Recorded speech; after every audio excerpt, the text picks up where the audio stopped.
আসসালামু আলাইকুম। কষ্ট পাই এই জন্য যে আগের দিন এই মেয়েটারা আমি পালছি, আর পরের দিন এই মেয়েটা আমারে পালতেছে। আল্লাহর কাছে চাই মেয়েটা আনছি বললেই আজকে সে আমারে পালতেছে।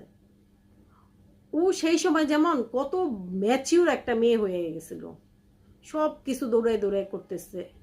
আমার তো সেবা আছে, আবার অন্যান্য কাজগুলাও, থালা বাসন মাজা, এটা করা ওইটা করা, এইটা আগায় দাও ওইটা আগায় দাও পড়তেছে, এর মধ্যে প্রাণা এটা দাও তো ওইটা দাও তো দৌড়ে উঠে আবার দিতেছে। মানে বড় মেয়েদের মতো কাজ করতেছিল তখন সে, যে সে 17-18 বছরের মেয়ে হয়ে গেছে, যে এরকম। তো এরপরে তো তারিফার জ্বর ভালো হইলো, তো ঋতু আবার বাসা থেকে খাবার আনা শুরু করলো। আজিম কাকা আমাদের গ্রামের বাড়িতে যে দেশি মুরগির বাচ্চা, দেশীয় মাছ, তারপরে সবজি, তো শাক তরকারি এগুলো আনতো, আর শিল্পী চাচি ভোরে উঠা রান্না কইরা ঋতুরে কাছে গুছাইয়া দিত।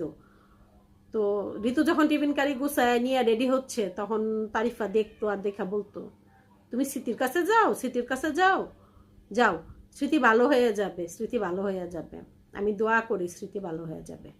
কারণ শিল্পী যখন নামাজের বিছনায় বইসা শিল্পী চাচি আমার জন্য দোয়া করতো, তখন তারিফাকে বলতো যে তোমার ফুপ্পির জন্য দোয়া করো। তো সেও নারীর সাথে বসে বসে মোনাজাত করতো, আল্লাহ স্মৃতিকে ভালো করে দাও, আল্লাহ স্মৃতিকে সুস্থ করে দাও। তো সেও মাঝে মাঝে আসতো হাসপাতাল, আইসা দেখতো আমাকে। আর শিল্পী চাচি আজিম কাকা তো 2 দিন পর পরই, ওনাদের তো ভালোই লাগতো না বাসায়। আজিম কাকা সুযোগ পাইলেই যে চলো একটু স্মৃতির কাছে যাই, আইসা পড়তো আমার কাছে।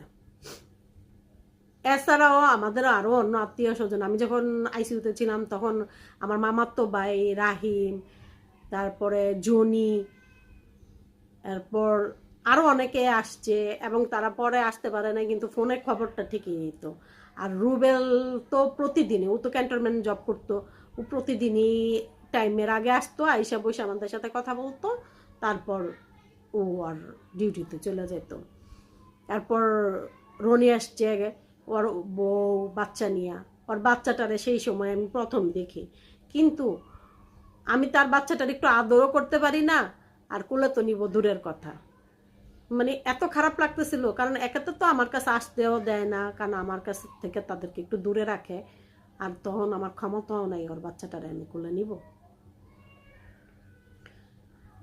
তো এইভাবেই আমাদের দিন তখন কাটতেছিল হাসপাতাল। আজকে এই পর্যন্তই।